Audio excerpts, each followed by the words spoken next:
My man, Charles Boyd, joins me here again today, ladies and gentlemen. And today I just wanted to discuss this verdict in the Jussie Smollett case.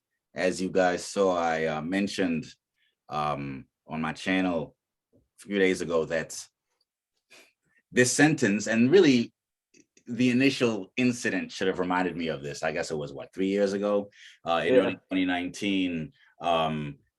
Because one thing that I've noticed in response to the whole Jussie Smollett fiasco is that you've had some folks like John McWhorter and I think Glenn Lurie talking about how this shows that victimhood has become, I don't think they actually said like a secular religion or anything like that, but something to that effect is more or less how they were talking. And I just wanted to point out, it's not quite the case that folks on the left or members of, certain minority populations or whatever have a monopoly on that victimhood mentality insofar as that is a thing. Because I remember an incident when I was in my last year at Princeton. This was, I think, December 2007, where a conservative student, particularly socially conservative, named Francisco Nava, actually faked a hate crime against himself based on the premise that he was being attacked. He said that several thugs attacked him in the town of Princeton, a couple blocks off campus, because of his conservative political views. He was a member of a student group on campus called the Anscombe Society, which was meant to be basically a sort of safe space for socially conservative students at Princeton. I don't know if they still exist, but I wouldn't be surprised if they do.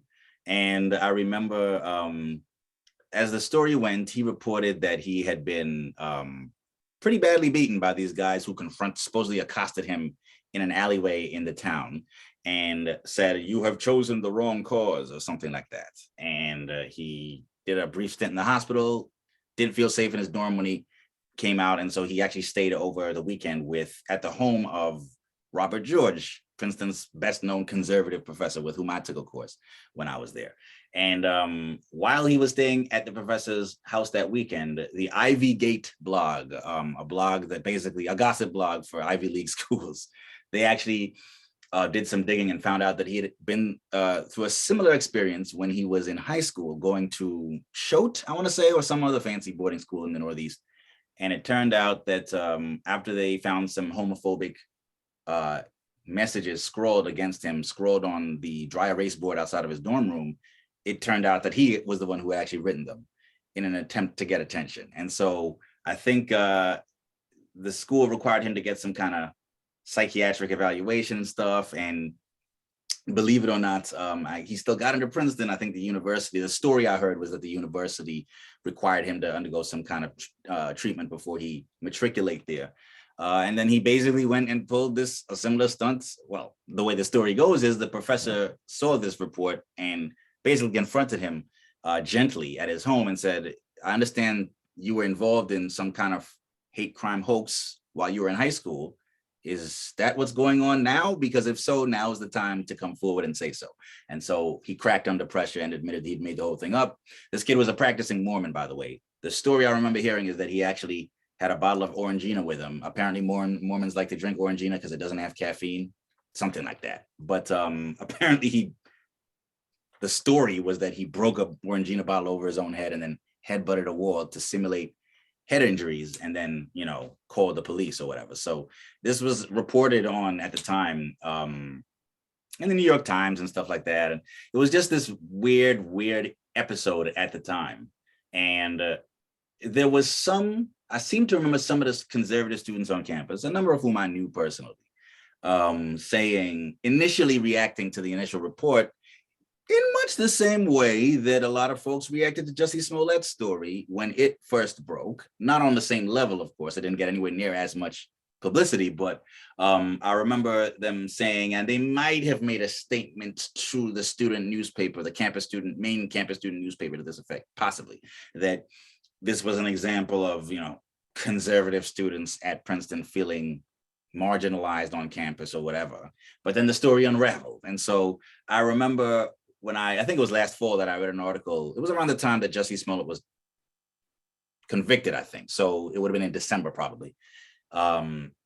an article from John McWhorter, and then an interview he did on YouTube with him and Glenn Lurie discussing the ramifications of the Jussie Smollett case. And I remember them saying, it just goes to show that a guy, what does it say that a guy who was already a successful singer-songwriter on a major popular primetime TV show like Empire, still felt the need, who had real talent, still felt the need to cast himself as the victim of a hate crime, and a racist and a homophobic hate crime, in order to get the kind of shine and limelight that he wanted.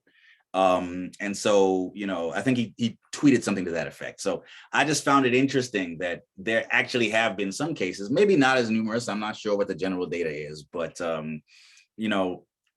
it's not as if it's not possible for someone on the political right to pull a similar stunt. It's just that case, that incident, didn't get as much publicity as, of course, the Jussie Smollett case did, right? So that's what that reminded me of. But I do, before we necessarily get into all of that, I'm curious as to what was your reaction, Charles, to the verdict itself, not the verdict, sorry, the sentence.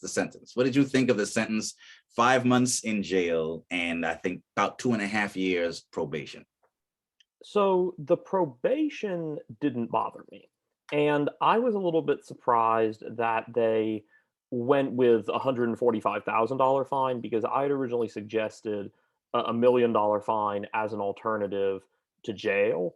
And 145 for somebody who's probably a multimillionaire seemed, I mean, I would think he's probably a multimillionaire. It seemed a little bit low, but the jail sentence, in my opinion, was not necessary for a couple of reasons. First of all, it's, they were interviewing a guy, I think his name was Andrew Weisberg. I'm not or Weisberg. I'm not entirely sure what his first name was, but he was he had worked as a prosecutor in Cook County, and he currently worked as a defense attorney. And he actually said, he said something to the effect of, "I would be shocked if Smollett spends a day in jail," because what essentially he was saying is that it's extremely unusual for somebody to actually do jail or prison time for making a fake police report if no other crime occurred and nobody actually got railroaded. Because that's another thing, is it wasn't as if this was a case where he made up the hate crime, somebody went to prison for the hate crime, and then it got uncovered that he made it up. And so I think, given how unusual a sentence like this is in a case like that, it does seem to me that he got a harsher sentence because of the politicized nature of the case and the highly publicized nature of the case. And it was interesting, Steve Wilkos, who was himself a former Chicago cop and not exactly what I would call uber woke, he was kind of saying, because he I think just thought that he seemed to think it wasn't even necessary to take the case to trial.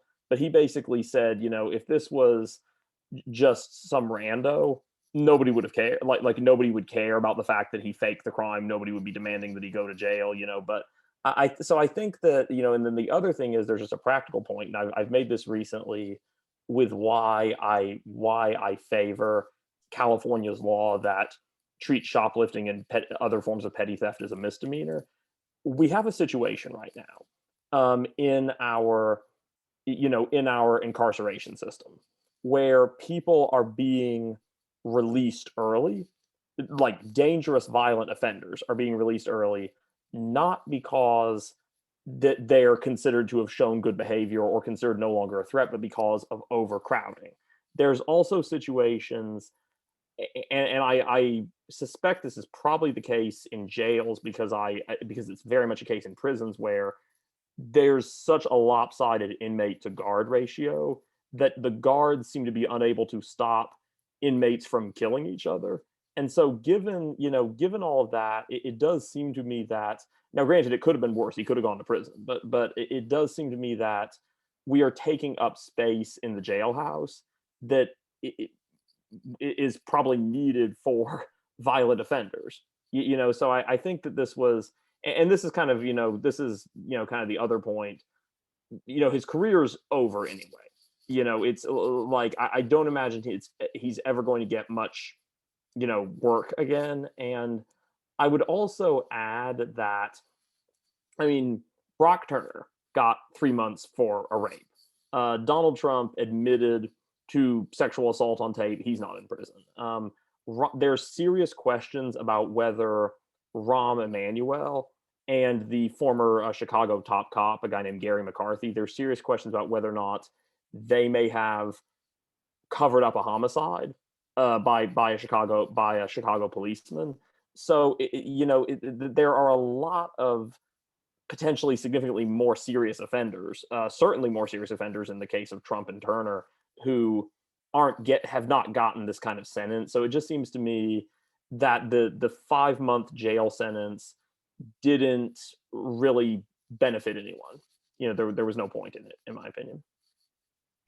Yeah, I remember thinking when I heard that sentence that while I necessarily, and I'm still not necessarily opposed to him getting some jail time, 5 months struck me as being in that gray area where it's pretty debatable. Interestingly enough, I did see a lot of folks, including a lot of Black folks, even some of them LGBT, basically agreeing with the verdict and sentence because they had initially sympathized with Jussie Smollett when he first made the claim. And then when the story unraveled, they stopped believing him. And, it's interesting that a lot of, mind you, personally, I suspect that I can't shake the feeling that because of the homophobic dimension of the claim, as well as Jussie Smollett's sexual orientation, I feel like there's a lot more willingness in particularly the Black community to be skeptical of his claim, even from the very beginning, before the whole story fell apart. From the beginning, you had Black celebrities like, what's his name? I think Dave Chappelle might have been one of them, but particularly Tracy Morgan, who came out and said, I don't know, man, white MAGA supporters, don't be watching Empire and don't be hanging out in downtown Chicago in the middle of a bomb cyclone, super cold weather or whatever. And I remember thinking, I don't know y'all would have reacted that way if he were a straight Black man or a straight Black woman for that matter, claiming that some white MAGA Trump supporters had attacked him just on the basis of him or her being Black, as opposed to being Black and gay, or had it been trans or whatever. And I remember some people pointing this out at the time.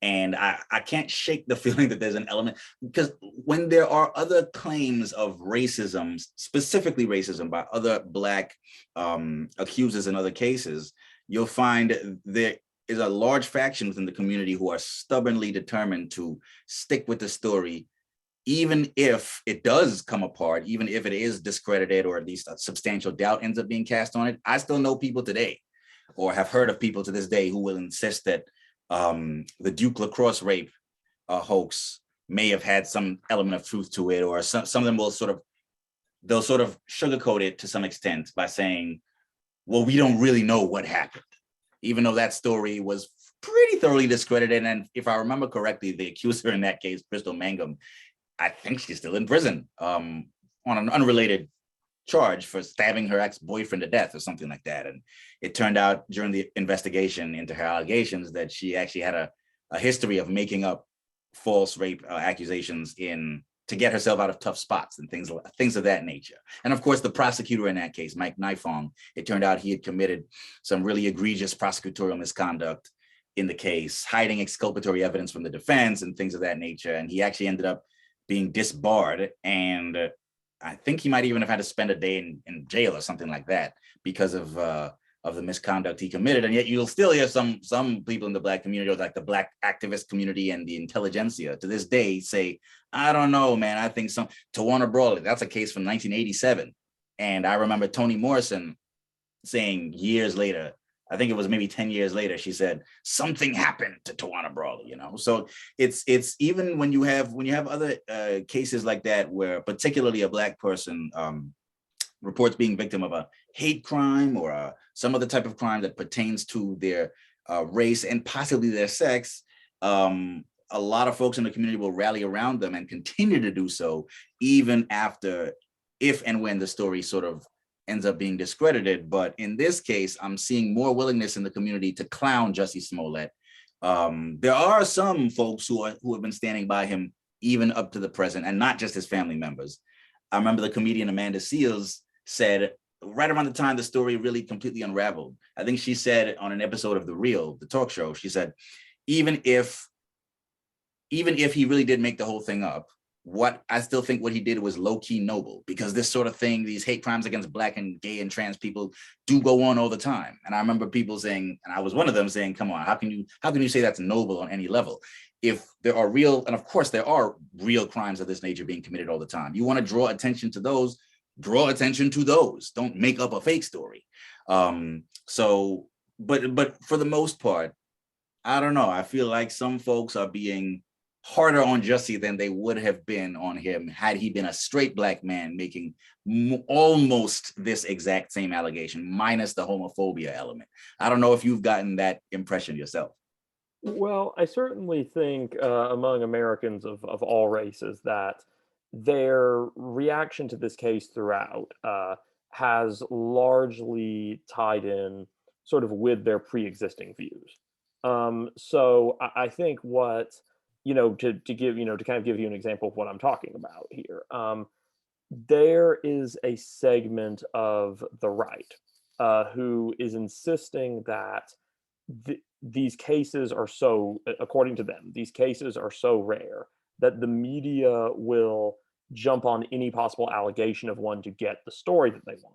Now, in reality, if you look at the data from the notable far left woke organization, the FBI, of course, I'm being sarcastic here, there are thousands of hate crimes every year directed against Black people. There are, I believe the last year I looked at was something like 1,200 for directed at gay people. So certainly, at the very least, hundreds of hate crimes annually directed at gay people. And only a small fraction, a tiny fraction really, of those hate crimes ever get significant amounts of national press coverage. I can't name any of the Black or gay victims of hate crimes in 2020. I don't think that virtually anyone can, because most of those cases don't get that kind of coverage. But I think that, reflexively, a lot of people of all races are going to be skeptical of any story involving a homophobic hate crime, whether it's true or not. And if a story gets discredited, then they're going to argue that this sort of supports their overall thesis that those cases are actually rare, even though in reality they are not rare. But I definitely think, some of, like there were some Black celebrities like Charles Barkley and John McWhorter who have backgrounds of actually being very gay friendly, who were making fun of or going after Smollett pretty hard. So I don't think homophobia is the only reason. But then on the flip side, there were some Black celebrities like Dave Chappelle made a joke about wanting to break a dollhouse over Jussie Smollett's head, which was a reference to homophobic jokes that Kevin Hart made, and so I think it's kind of like, I'll put it to you like this.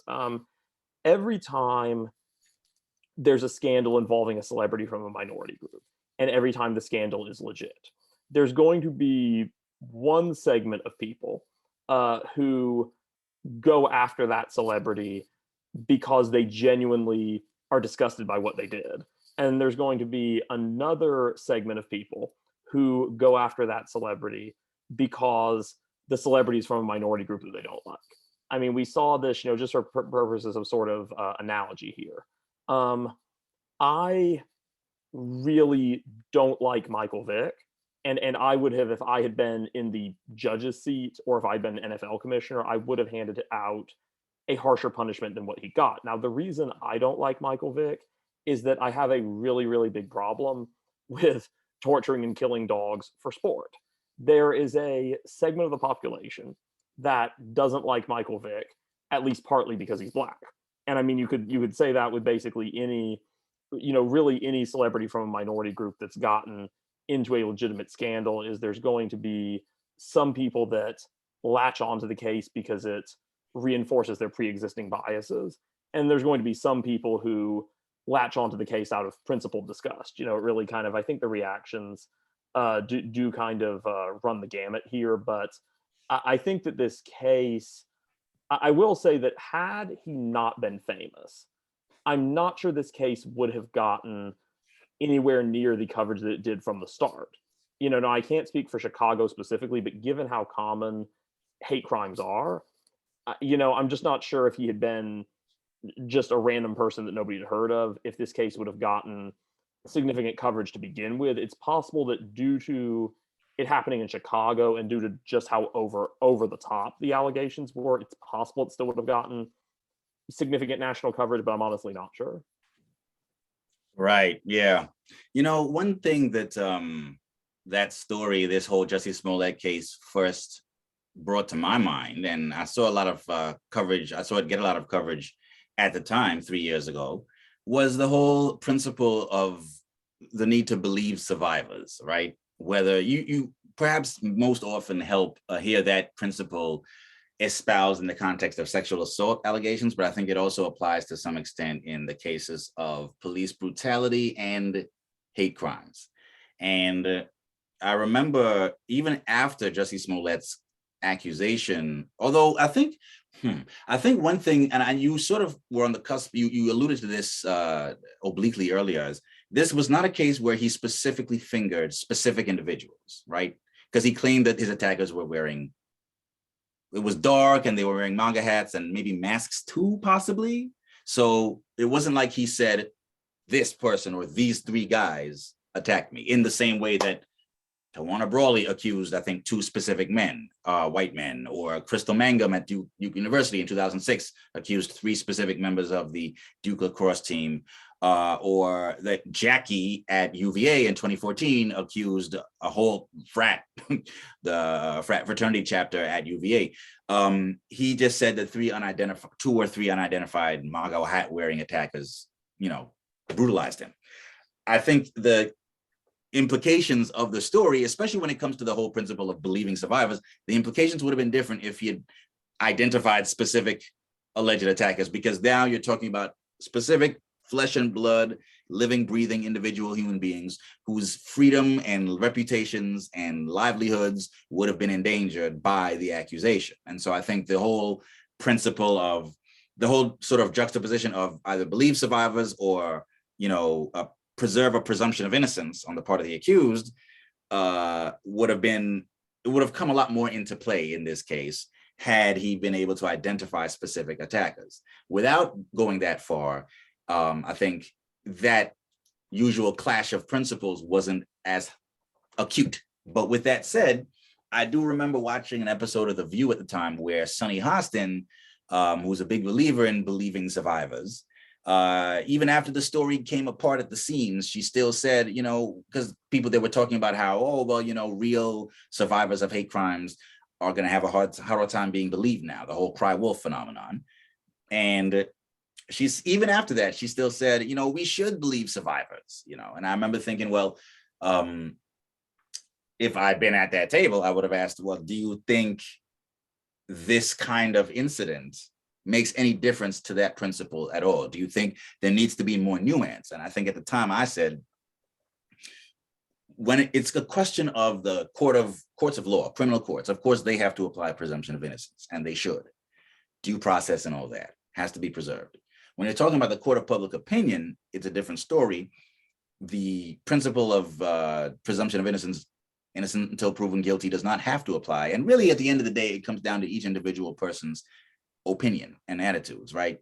Because you're talking ultimately about millions of people's differing opinions, and you're sort of amalgamating them into a large morass. So the question then becomes, should we in the general public automatically believe survivors? And I still think that we should have sort of a presumption, especially if you're someone who has to interact with a survivor, an accuser, face to face.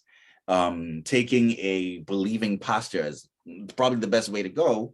But and particularly in cases of sexual assault allegations. But when you're in the general public and you don't know the individual at all, you're not acquainted with anyone involved in the case, I think probably the best approach to take is just to reserve judgment and just say, unless you have concrete evidence that you can point to back up your position, your reaction to the case, whether it's to believe the accusation or not to believe it, In the absence of actual evidence, you should just say, look, I don't know what the truth is. Let's wait for the evidence to come out and make our decisions based on that.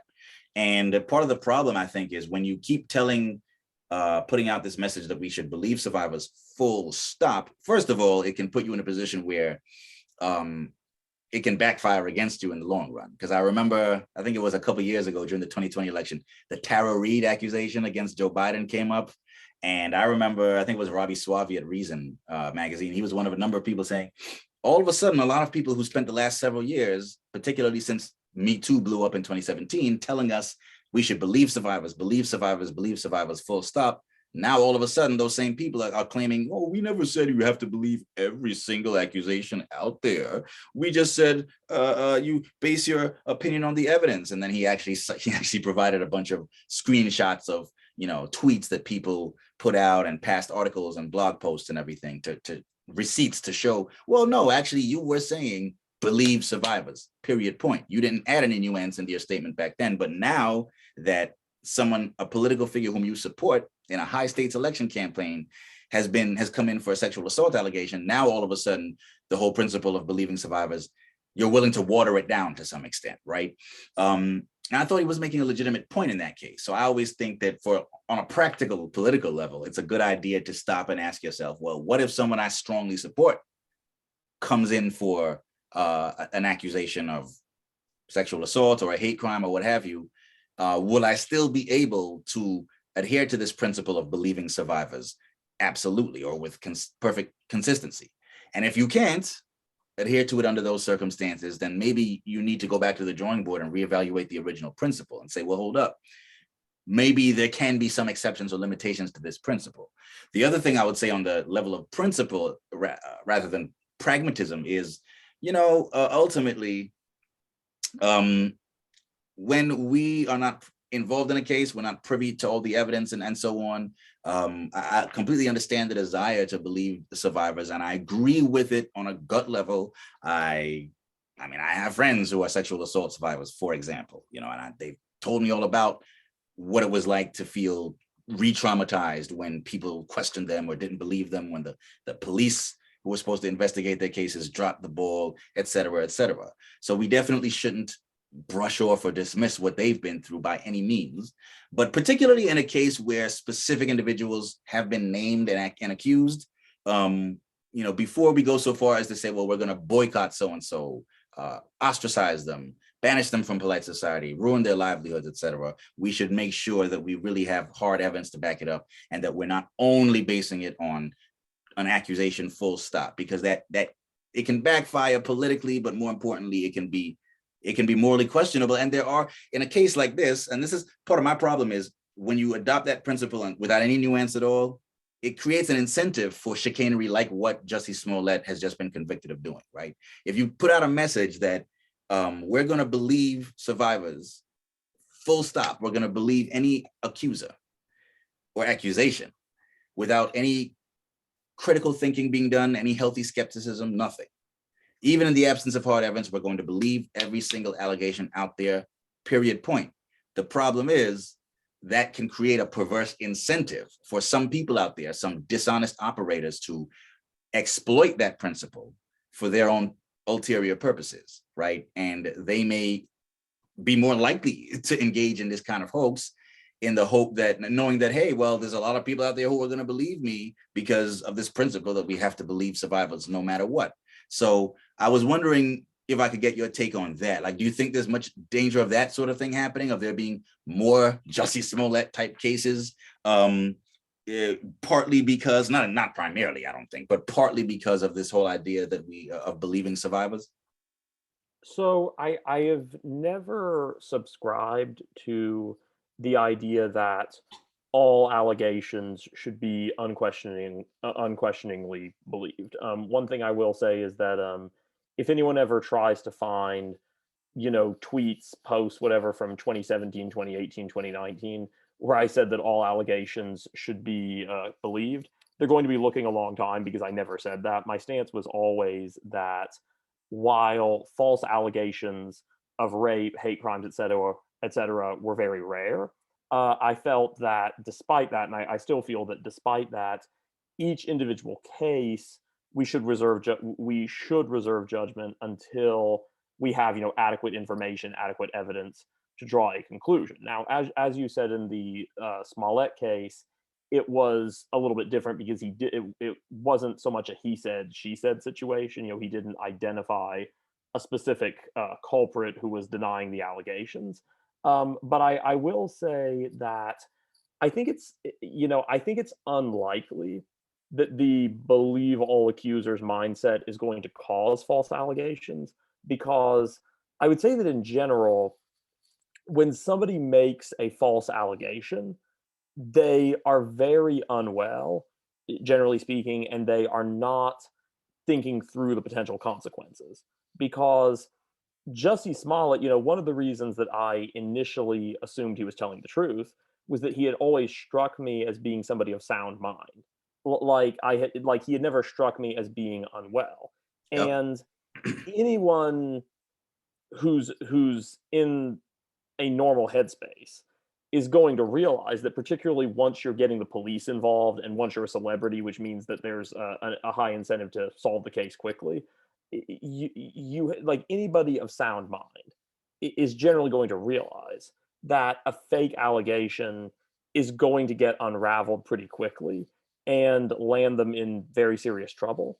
So while I do think that for a variety of reasons, the mindset of believing accusers, no matter what, is very dangerous, I think that it's very unlikely that that mindset is going to increase the number of false allegations, because there have to be a lot of other things going on to get somebody to make a false allegation. Now, I will just sort of reiterate um, that false allegations relating to rape, other forms of sexual abuse, false allegations related to hate crimes are very rare. The data makes that very clear how rare they are. But that doesn't necessarily tell you anything about a particular case, about the details of a particular case, because there's so many variables in each individual case. And also, if you unquestioningly signal boost a story that later turns out to be false, then it's going to be used by the right to just discredit all allegations and discredit the idea that these kind of problems are actual problems. Because the Jussie Smollett case, conservatives are going to be talking about this for the next 50 years. And they're going to be using it to claim that hate crimes are rare, which they aren't rare. Sadly, they're quite common. So I think that there are dangers with the believe all allegations unquestioningly mindset, but I don't think that there's a major risk in this increasing the number of false allegations. Interesting point. Interesting point. I was just very curious to get your take on just what your initial reaction to the actual accusation that he made, or even you could call it an accusation, the claim that he made. Did you? I mean, I think you mentioned earlier that you believed it at first, right? And even I believed it at first too, although I was a bit skeptical of some of the details. So I think he had alleged that these were guys wearing MAGA hats in downtown Chicago, and they recognized him on the street as a member of the cast of Empire. And I remember thinking, none of that is outside the realm of possibility. I don't know how likely it is, because while I'm sure there are Trump supporters in Chicago, I do wonder how likely it is that there would be any number of them strolling. And, it was supposed to be a really cold night, even by Chicago standards, that night. And that there'd be several of them wearing MAGA hats loud and proud and willing to commit a hate crime in downtown Chicago against a gay Black man. I remember thinking, I don't know, it's possible that he has jazzed up some elements of the story, even if it's otherwise true. And that has happened in the past. I'm not sure how frequently it's happened, but I know, for example, in 1997, the Abner Louima case in Brooklyn, New York, when a Black man, a Haitian American man, was brutally attacked by several police officers, including, I think they sodomized him with a toilet plunger handle. And when he was giving his story later to the police, he initially claimed that the ringleader of the assault, Officer Justin Volpe, who's still, I think, in prison today, he had supposedly told him, this is not Giuliani, this is not Dinkins time, this is Giuliani time, meaning Mayor Rudy Giuliani is mayor now, and he's a friend of us cops, and so we get to do what we want now. We don't have to worry about that black guy they had in office a few years ago. He later admitted he actually made that part of the story up, but everything else about it was true, and it's hard to imagine faking the kind of injuries he suffered in that case. If you read up on it, it's really, really horrific stuff. So I remember thinking, well, this could be another case like that, where maybe Jussie was attacked by some Trump supporters, but maybe they weren't wearing MAGA hats, and he just decided to add in that detail in order to, sex up the story and make it more sensational and attention grabbing for the media, at least at the outset. So that was sort of my initial reaction. But I mean, lots of people were jumping on the bandwagon until eventually the story started to come apart at the seams.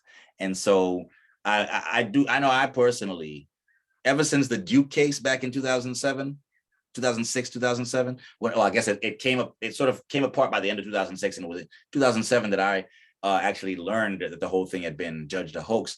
I remember saying to myself at the time, and I wrote a blog post to this effect, I won't be fooled again. I said, from now on, it's, you got to reserve judgment and not jump on bandwagons in response to these kinds of claims. But I was wondering did you initially find Jussie's story completely credible, root, stem, and branch, or were you skeptical of any elements of it? So I initially found the story. I initially found it credible, and it wasn't because I necessarily thought that all those details sounded like it wasn't because all those details just made complete sense in my head. I didn't necessarily think it through that much, and I regret that. But where the reason I didn't think it through that much, and the reason that honestly I signal boosted the story at one point, was that number one, for the reasons I mentioned earlier, it seemed to me he didn't strike me as unwell enough to pull a stunt like this. And number two, it wasn't a case of he accused a specific person and the specific person denied it. If it had been a he said she said thing from the beginning, I would have reserved judgment until we had more evidence.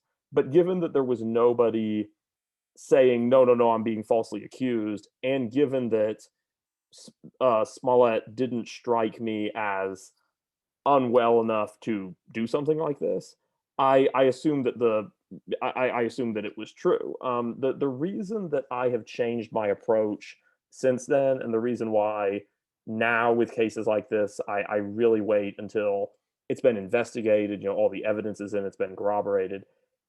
It's not that I've changed my mind about how common false allegations are, because I felt that it was clear back then that false allegations were very rare, and I still feel that false allegations are very rare. The main reason that I'm more careful now about signal boosting a story like that is that, number one, I don't want to provide any more fodder for people who think that hate crimes aren't a big problem. Because I do believe that hate crimes are a very serious problem in this country, and I don't want to give any sort of ammo to people who want to downplay that. The other thing is that I want to sort of maintain my own credibility, where I want people to know, and I think I've generally, with the exception of this incident, I think I've generally been pretty good about not signal boosting stories that later turn out to be false. That's actually one of the reasons why I was very careful to avoid commenting on making any kind of definitive statements on guilt or innocence in the Michael Brown shooting in Ferguson, because I felt basically up until the DOJ investigation happened, I felt that I just didn't have enough facts to draw a conclusion one way or the other, and I didn't want to say something. Now, again, that was a different case because it was a he said she said kind of thing, but I didn't want to undermine my own credibility and undermine the credibility of the cause by saying something that I later had to retract. And in general, I think I've got a pretty good track record of that. But I I guess you would say whiffed, the term for when you struck out a little bit on the Jussie Smollett case. I think that, it is I do wonder sometimes if he somehow thought, which again, he would have to be pretty unwell to think this, but I wonder if he somehow thought that these allegations were going to help the movement. I mean, it's obviously, I don't think it really helped or hurt the movement because I don't think anybody really changed their general outlook from this case about racism or homophobia. Like, I don't think there's any significant number of people who thought that hate crimes were a big problem before this incident happened and now don't think they're a big problem. Like, I don't think I don't think there've really been much sort of shift in views from individuals like that. I think that most people are pretty sort of set in their mindset about these issues at this point, but I do wonder.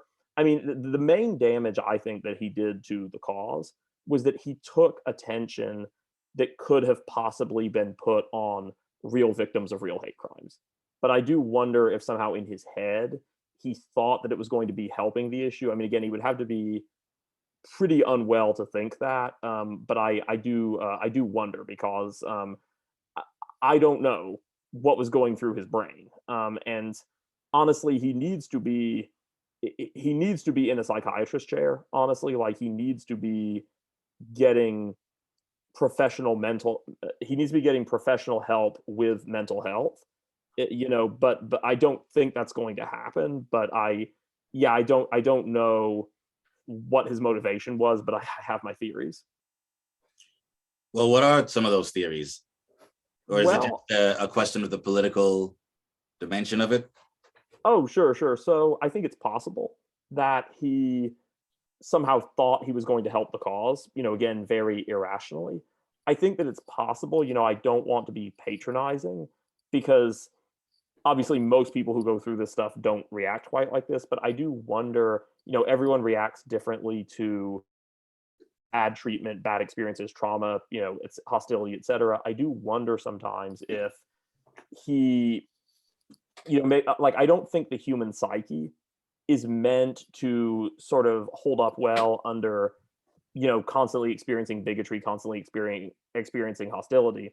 And somebody who is a black gay person in America, especially somebody who grew up as a gay kid in the 90s, is going to have experienced a lot of bigotry and a lot of hostility and possibly trauma. And I could see that possibly causing something in him to snap a little bit. I don't use the term, we talked about this earlier. I don't use the term snap in the sense of making a single decision, but I think it's possible that something in him sort of snapped where it took him down a bad road mentally and in terms of a bad road of the decisions he made. I think that that's possible. I think it's very possible that he has maybe an undiagnosed, untreated mental illness. I think that that's something that there is still a lot of stigma in our society about coming forward if you have any mental health issues. I think that I think that it's quite possible that he, may have some mental illness like that. I think that it's also possible. I believe that he is admitted. I would never assume this, but I believe, didn't he admit to doing drugs during the trial?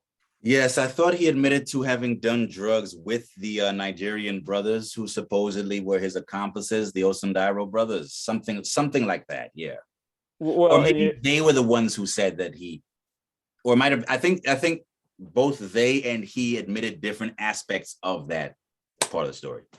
so I think that it's kind of a situation where it's possible that the drugs may have at least played some kind of role. I would certainly say that, if you are unwell due to a mental illness or due to trauma or due to both, and you start doing drugs, the drugs are very likely to make whatever problems you have in those areas significantly worse. I mean, it's just one reason I don't do drugs. Because I already have enough struggles with things like anxiety as it is. I don't want anything sort of else in my system. But so I think that those are some of my theories. It's hard for me to imagine that he was just perfectly well adjusted and then he woke up one day and was like, it would be really great for my career would be if I faked a crime. It's hard for me to imagine that it played out like that, because I don't think a well-adjusted person of sound mind with no experience of trauma, mental illness, drug addiction, etc., is going to just wake up one morning and try to pull a stunt like that, because anybody could have told him that was going to get uncovered and going to wreck his career. Because obviously, I alluded to this earlier, but Chicago, for all of its problems with racism and homophobia and police misconduct, Chicago is a liberal city. And Jussie Smollett was a celebrity.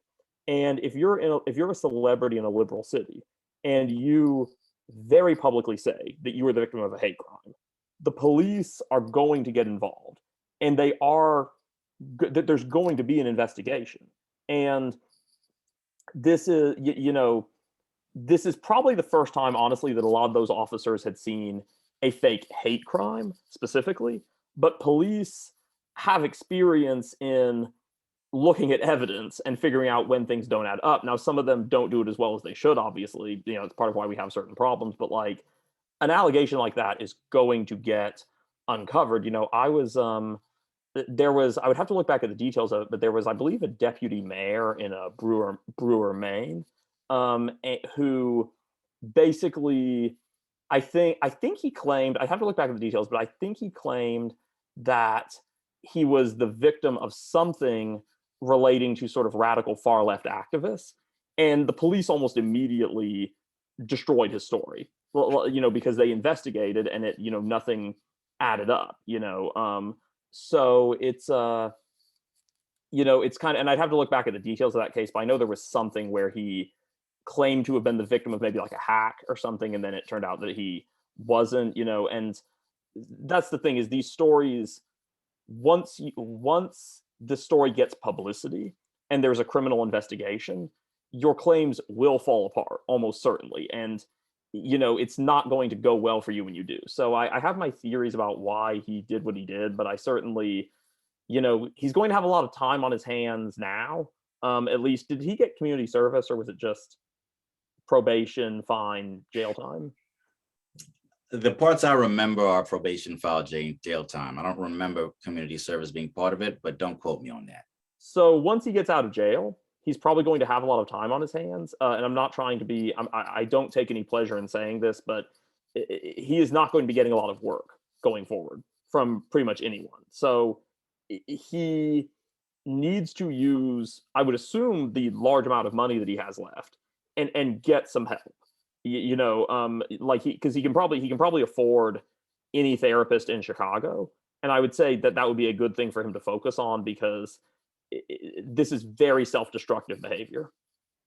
Yeah, it's too bad, because the guy is, I've been saying he wasn't someone I was familiar with until Empire, but Empire is one of my favorite shows of the past decade, and I used to watch it pretty religiously, and his character was my favorite character on the show. And even just seeing him participate in interviews in real life before this scandal occurred, he always struck me as someone very smart, not just talented musically, but very intelligent.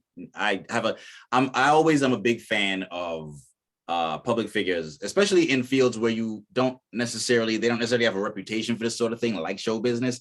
Public figures who can really handle themselves well in interviews and articulate reasons why they do what they do in very intelligent ways.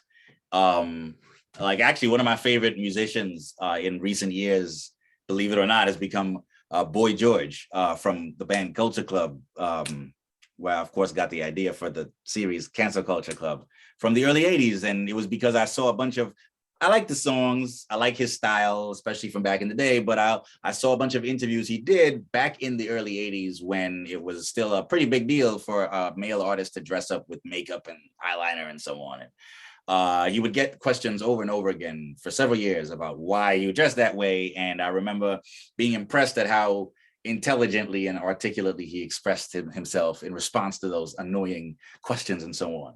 And so when I saw Jussie Smollett participate in interviews on places like the Breakfast Club and so on before this whole thing happened, I remember thinking, I respect this brother. He knows how to express himself and express complex, nuanced ideas intelligently. So, and I mean, he comes from a show business family. His sister, Jussie Smollett, is, if anything, until Empire, she was probably a more prominent actress than he is, and actor than he is. And I was a fan. And honestly, based on the talent, the skill that I saw him exhibit on that show, I remember thinking, well, why is he only playing a pop star on TV? He should be a pop star in real life, So it's arguably one of the biggest tragedies to come out of this is the hit that his career has taken, even once he gets out of jail. And it'll probably be less than 5 months. That's how these things usually go. As long as he behaves himself, and I'm sure he will. But I mean, I wouldn't be shocked if he gets some work after this, but it's too bad, because had he been willing to just admit that he made the whole thing up, and instead of doubling down on the story and sticking to it for this long, there's that whole thing about how in American society, Americans love a comeback story. American society believes in giving second chances. As long as you admit you were wrong and apologize, people will eventually forgive you and you'll bounce back, or at least you can bounce back. I think he'd have bounced back from this. And he had a lot of people in his corner. He had politicians sympathizing with him all over the internet and so on. So if only he had just admitted that he made a huge mistake, he would have had to do some time in the doghouse. But ultimately, I think he'd have bounced back. He'd have bounced back from it by now, I would say, 3 years later, if he hadn't insisted on doubling down on it. That is one aspect of the story that makes me really uncomfortable with it. I mean, and this is not some idiot, you know what I mean? Like, the guy's genuinely intelligent, from a genuinely intelligent family. And you see his siblings still siding with him, and yeah, blood is thicker than water. But I don't know, like, even now, there's some small part of me that wonders, is there any shred of possibility that he might have been onto something, and some part of his story might have been true? Because like I said earlier, the Warner Brother case, 1987, as late as a decade later, 1997, she did some interview with some news outlet where she said, this really did happen to me. And I remember, like I said, Toni Morrison was asked about it in an interview, and she said, something happened to this girl. And I don't really buy that story, but damn, like, is there some possibility that something happened? And I don't know. But ultimately, I think we can agree we can't really believe the version of the story that he told. And I think that's the impact on someone who otherwise could have used his platform for good is definitely tragic. He was using his platform for good. Through the show Empire, he was sending a lot of positive social messages and so on. And it's like I said in response to that Amanda Seales comment from a few years ago.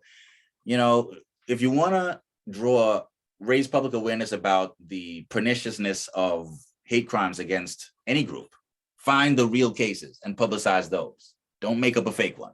You cannot justify that. So it's just,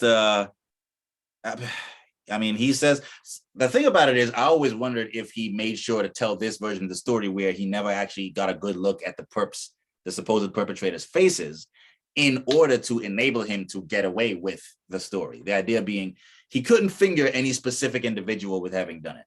So claim that these guys were wearing masks or whatever, or because of the dark and their hats, you couldn't see their faces and they ran off.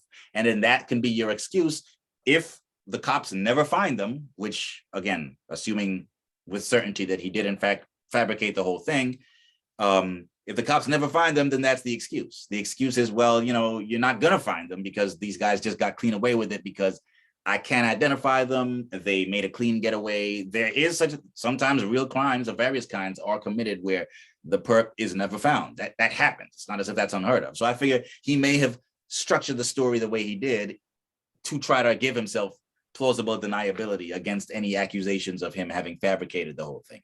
So I don't know, but something tells me this isn't the last we'll have heard of this case, not just of him, but of this case. I feel like, if he's stuck with the story for 3 years now, and he could walk out of that courtroom being escorted by the court guards to be hauled off to the county jail, raising a fist and saying, I'm not suicidal, and this, that, and the third, and his siblings could be out on the courthouse steps telling the media, lambasting the judge and so on, then I personally think that he's probably going to keep sticking to the story for the whole bid that he does in jail. And when he comes out, he'll probably still stick to his guns. And